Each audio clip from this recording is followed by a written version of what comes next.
Okay, let's just get rid of.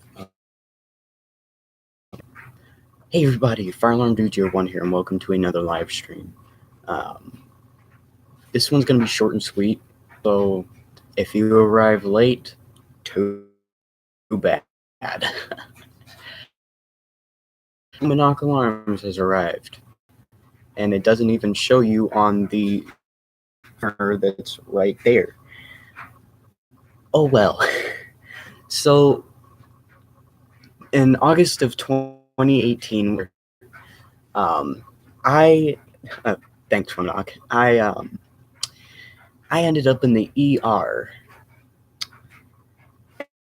And so it's actually kind of a funny story, but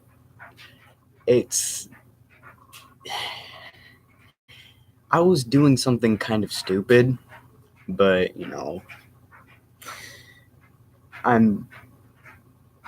isn't everyone stupid? So, of course, that kind of came out as really wrong. But so I ended up in the ER last year on August, and the reason is because I got electrocuted by 2,500 volts from a microwave transformer. What I was doing was I was actually using the microwave transformer to melt copper, and that didn't turn out too good. So the microwave transformer was like located over here, right? And the secondary coil is grounded to the body of the transformer, and it also has a contact as well. And I'd forgotten that one part of the secondary coil is grounded to the body of the transformer, and so I was like holding the wire secondary, some insulated pliers, and I forgot to unplug and feel the transformer to see if it was overheating, and so that I could unplug it if it was overheating, because I was melting copper using it as an arc furnace to do it, and short the transformer and cause it to overheat. So I reach over, I get electrocuted like you. I hung on for a good 4 to 4.5 seconds, maybe 5 seconds. And eventually my beautiful body reflexes snapped my hand like away from the pliers, and the whole entire setup just fell on the floor. And for some reason, mark right here, that right there is actually the scar from the electrocution, because somehow it actually jumped to my heart. Like this is a legit shock mark.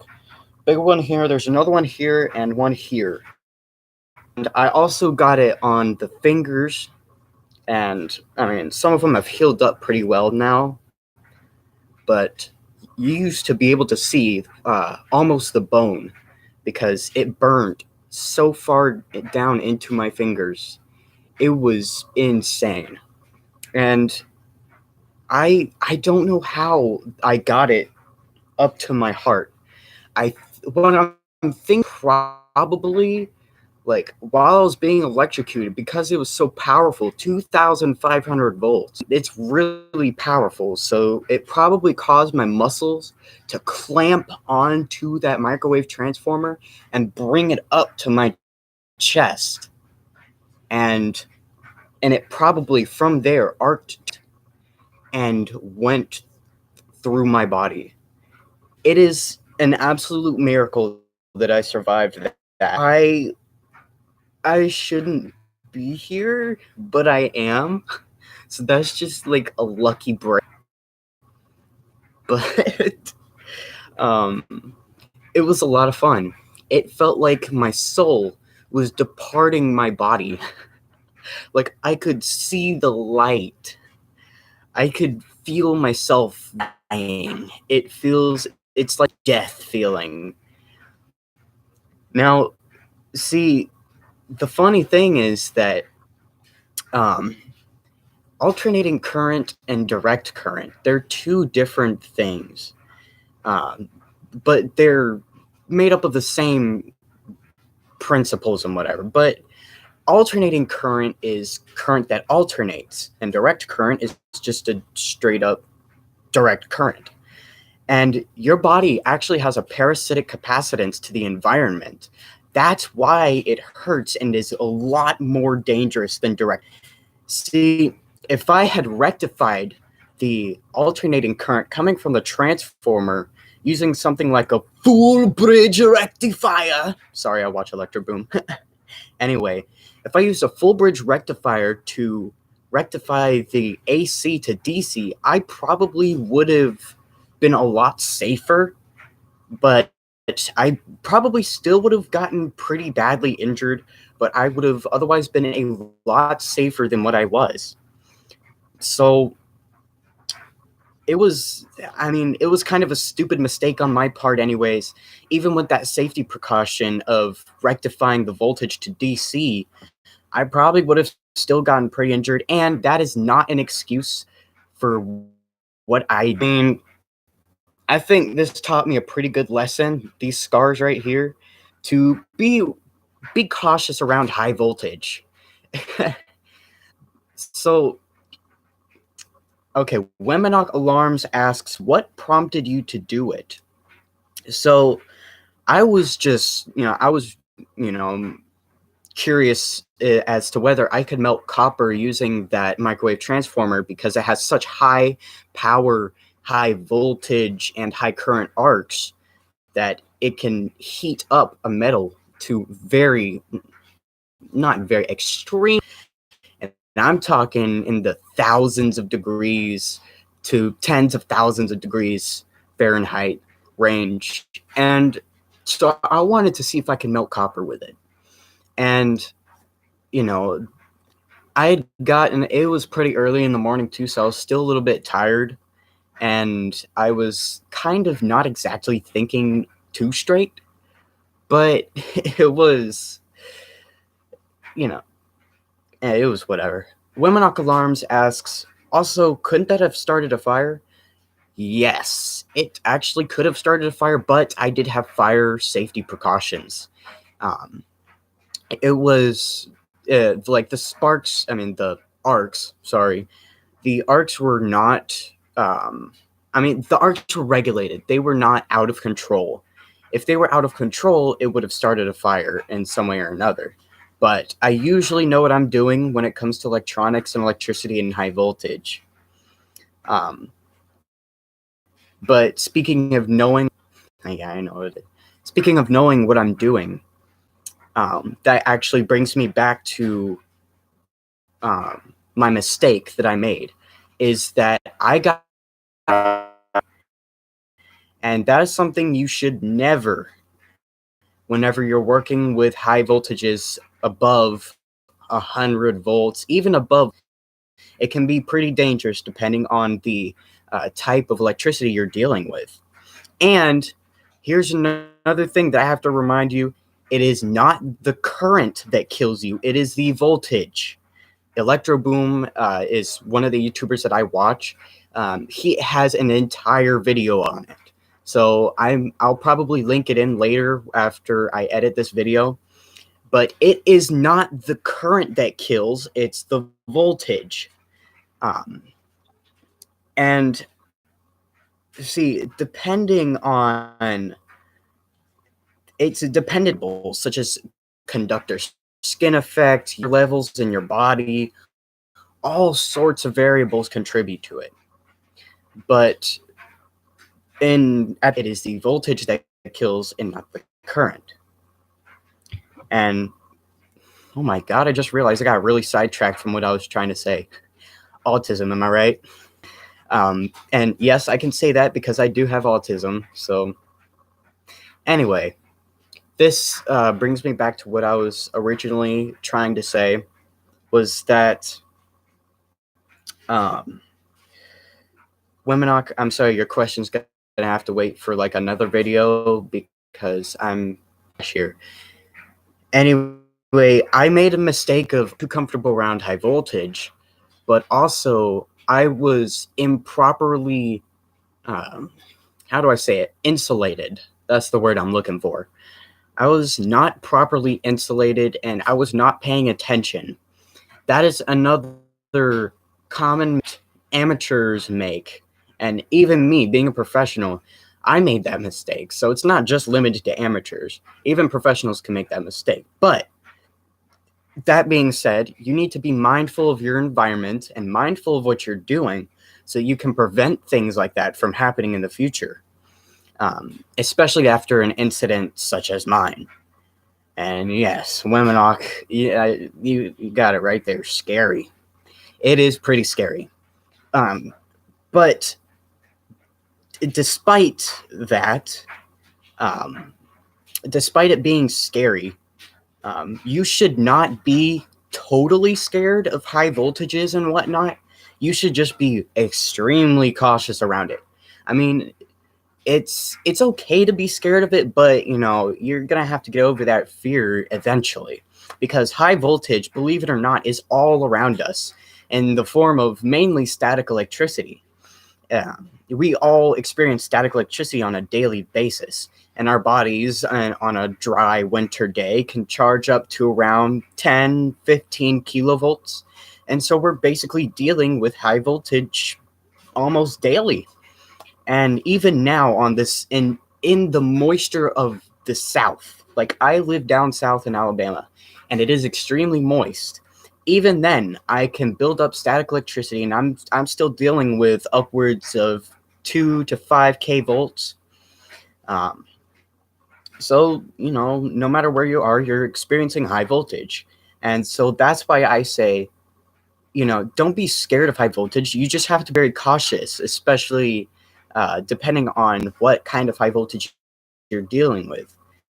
See, humans are naturally scared of something stand. So if somebody doesn't understand high voltage, they're going scared of it. And so it is good to get to know voltage and not just high voltage alone, but electricity, period, really. You need to understand how it works, understand the fundamentals, and understand ways to be safe around it. And that is really beneficial to especially people who have fears of electricity. So I'm kind of all over the place here. What I'm trying to say is don't be frightened of electricity. Just be mindful around it. You don't want to, like, don't be scared, but don't be careless, because both of those things are bad. Being too scared of it is bad, and being careless around it is bad. You have to, in the middle, you have to be, what's the word I'm looking for? You have to be mindful. You have to be educated. Educated enough to know what's good and what's bad about it. So,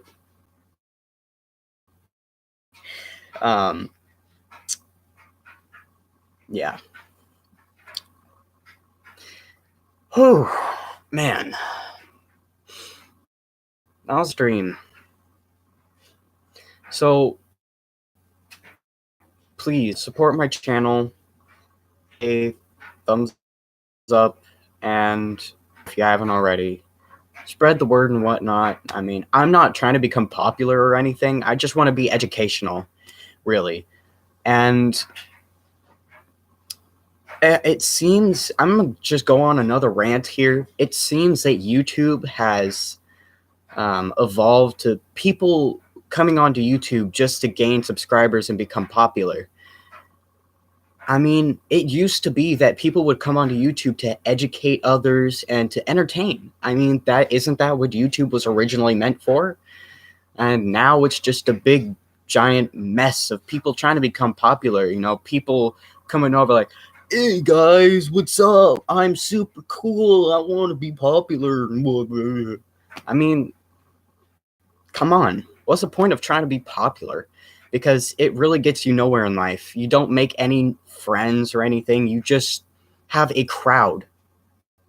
And that crowd doesn't really benefit you in any way, except maybe for, I don't know, getting rid of self-doubt, maybe. But unhealthy way to deal with anxiety and self-doubt and whatnot. I think that YouTube should only be for people who want to educate and entertain, not for people who want to gain subscribers and become popular. Honestly, popularity is just another gimmick. Popularity won't get you any closer to heaven. No, it won't.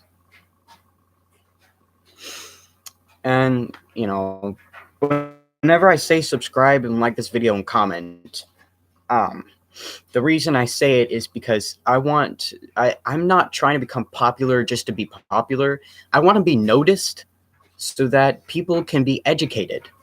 See, I want to educate people, but I'm not exactly noticed. And with the little viewers that I have, I mean, I'm not going to give info to too many people. But, the more people who watch this and the more people who meet with us,